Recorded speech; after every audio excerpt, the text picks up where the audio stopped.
President Henry Gomez, NBC News.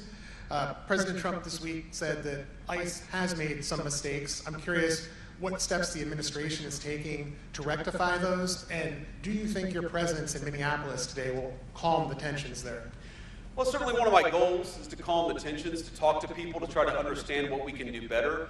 You know, when the president says that that mistakes have been made, you know, my thought on that is that, well, of course there have been mistakes made, because you're always going to have mistakes made in law enforcement.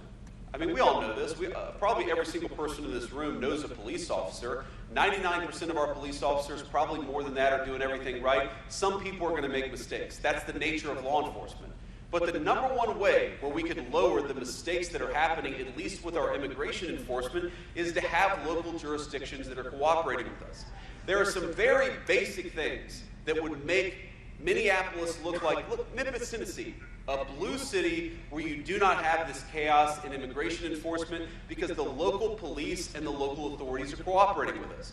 So when you look at Memphis, Tennessee, or Austin, Texas, or any other community virtually across the United States of America, and you don't see the same level of chaos in Minneapolis, the natural conclusion is that it's not what ICE is doing in Minneapolis, it's what Minneapolis authorities are doing to prevent ICE from doing their jobs. And that's exactly what's happening. So, let me give you just a couple of very real-world examples of some of the problems that we face. So let's say you have a sex offender. We've arrested a number of sex offender illegal aliens in Minneapolis just in the last couple of months. But that person, because they're an illegal alien, we don't know where they live. We don't know their address.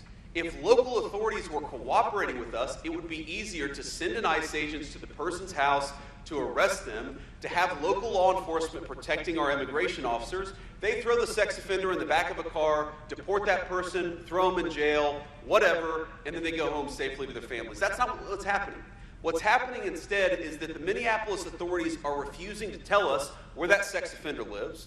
Why are they protecting sex offenders? That's anybody's guess, but it's crazy. Meanwhile, the local police are being told by the mayor, don't help them.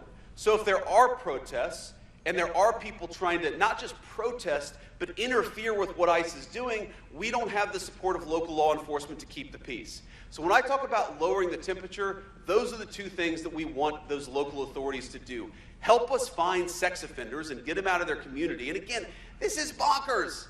Think about this. If you've got a neighbor who's a sex offender and somebody wants to go and take that person away, I'm going to raise my hand and say, yes, please, get that person away from my children. What is wrong with Minneapolis authorities? They so hate the idea of enforcing immigration laws that they're telling their people not to get sex offenders out of their community. It's crazy, and it's why we see so much chaos in Minneapolis, but not elsewhere.